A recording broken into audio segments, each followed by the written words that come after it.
नमस्कार, मी मोनिका शर्मा आणि आपण पाहत आहात लोकसेतू मराठी न्यूज चॅनल। तर चला पाहूया आजच्या बातम्यांमध्ये काय खास आहे। शिवसेना शिंदे गटाच्या श्रमिक राष्ट्रीय कामगार सेना सेलच्या वतीने तालुकास्तरीय विविध पदावर नियुक्ती। दिनांक 6 एप्रिल रोजी शिवसेना शिंदे गटाच्या श्रमिक राष्ट्रीय कामगार सेनातर्फे हॉटेल शुगर स्पाइस येथे आढावा बैठक संपन्न झाली होती। सदर बैठकीत प्रमुख पाहुणे म्हणून प्रदेश कार्याध्यक्ष बाबासाहेब चव्हाण, प्रदेश अध्यक्ष संतोष मकवाना, प्रदेश संघटक नानासाहेब बच्छा, उत्तर महाराष्ट्र संपर्क प्रमुख जितेंद्र जैन, नंदुरबार जिल्हा अध्यक्ष मिनल वसावे, महिला जिल्हा अध्यक्ष वैशाली वसावे यांच्या अध्यक्षतेखाली आढावा बैठक घेण्यात आली। या प्रसंगी शिंदे गटाचे प्रदेश कार्याध्यक्ष बाबासाहेब चव्हाण यांच्या हस्ते विविध पदनियुक्तीपत्र देण्यात आले। त्यात नंदुरबार तालुका अध्यक्ष अविनाश आनंद पाटील, महिला तालुका अध्यक्ष शारदा अविनाश पाटील, शहादा तालुका अध्यक्ष नरेंद्र पाटील, तळोदा तालुका अध्यक्ष राजेंद्र वडवी, दडगाव तालुका अध्यक्ष खेमजी वडवी, दडगाव तालुका युवा अध्यक्ष जितेंद्र पावरा, नवापूर तालुका महिला अध्यक्ष ज्योती गावित, नवापूर तालुका अध्यक्ष सुनील भदाणे यांना नियुक्तीपत्र देण्यात आले। शिंदे गटाच्या श्रमिक राष्ट्रीय कामगार सेना सेल पदाधिकाऱ्यांची नियुक्ती देताच प्रदेश कार्याध्यक्ष बाबासाहेब चव्हाण यांनी सांगितले की पदाधिकारी यांनी तळागाळातील कामगारांचे प्रश्न सोडविण्यासाठी तत्परतेने काम करावे, तसेच आपल्या परिसरातील नागरिक समस्या जाणून घेत नागरिक समस्येचे निराकरण करून श्रमिक राष्ट्रीय कामगार सेनेचे महत्त्व अधोरेखित करण्याचे आवाहन केले। शिवसेना शिंदे गटाचे पदाधिकारी आढावा बैठकीप्रसंगी मोठ्या प्रमाणात नंदुरबार जिल्ह्यातील पदाधिकारी व कार्यकर्ते यांची उपस्थिती होती। पक्षाची ताकद कशी त्याच्या पाठीमागे उभा राहते आणि सामाजिक घटकाला कसा न्याय मिळतो, तर सर्वांनी पहिलं सर्वात महत्त्वाचं हे समजून घेतलं पाहिजे की कुठल्याही पक्षाची मध्ये कुठलाही पक्ष असो, काँग्रेस असो, भाजप असो, शिवसेना असो किंवा राष्ट्रवादी असो, त्या पक्षाची ती कामगार संघटना ही त्या पक्षाचा एक मजबूत पाया असतो। कारण का ती संघटना सामाजिक घटकापर्यंत पोहोचते, गावगाड्यापर्यंत पोहोचते आणि सामान्य लोकांचे कामं करते। त्याच्यातूनच मतदार तयार होतो आणि पक्षाला ताकद मिळते।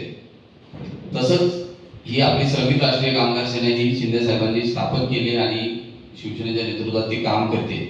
ती काम करत असताना अनेक जे सामाजिक घटक आहेत, म्हणजे जसं सफाई कामगार असेल, अंगणवाडी सेविका असेल, घरकाम करणाऱ्या महिला असतील, आशा वर्कर असतील किंवा शेतमजूर असतील, बिगारी कामगार असतील, या सर्व घटकावरती आपण काम करतो। किंवा काही रेल्वे कामगार असतील, एसटी कामगार असतील, या सर्व घटकावरती आपण काम करतो। तर ते काम करत असताना आपण आता जे आज या ठिकाणी आम्ही आलो आहे आढावा बैठकीनिमित्त जे काय आपण नियुक्त वगैरे देणार आहे, तर प्रत्येक पदाधिकाऱ्यांनी आपण फक्त आपल्याला पद मिळाले म्हणून तेवढं फक्त मर्यादित न राहता त्या पदाची प्रत्येकाला जाणीव असली पाहिजे, त्या पदाची किंमत असली पाहिजे।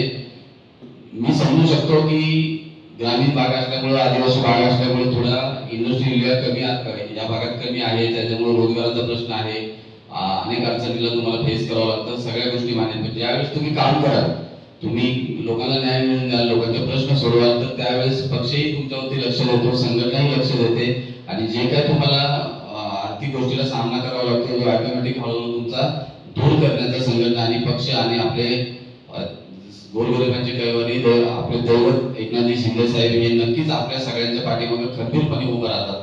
हे आपण गेले मुख्यमंत्री असताना शिंदे साहेबांनी बघितलेलं की गोरगरीब लोक जनतेसाठी त्यांनी किती धाडसी निर्णय घेतले, जशी लाडकी बहीण योजना असेल, त्याच्यानंतर कामगारांसाठी अनेक धाडसी निर्णय घेतले, त्या अशा अनेक योजना त्यांनी इम्प्लिमेंट केलेल्या आहेत। पण होते काय, जर आपल्या संघटनेचे पदाधिकारी आपण जसे तालुक्याला नेमले, शहराला नेमले, जिल्ह्याला नेमले, पण ते जसं पाहिजे तसं खालच्या लोकांपर्यंत पोहोचत नाहीत आणि लोकांची कामं सोडवत नाहीत, त्यांना योजना समोर कोण येत नाहीये, कदाचित बोलता येत नसेल किंवा धाडस नसेल असं आपण समजून घेऊ।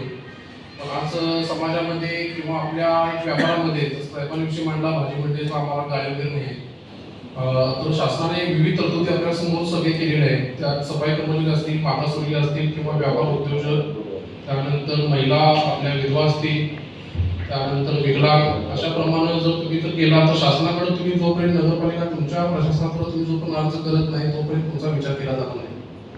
तुम्हाला तुमची जी मागणी आहे ही मागण्या तुम्ही पहिला एका आपल्या संघटनेच्या लेटर पॅडवर तुम्ही द्या। शिंदे गटाचं आपलं लेटर पॅड आहे, काय किती वस्तू ती माग आहे किंवा त्या लेटर पॅड एकदा वस्तू तुम्ही रायटिंगने दिल्यानंतर तुमचं काम हे निश्चितपणे हे होणारच आहे।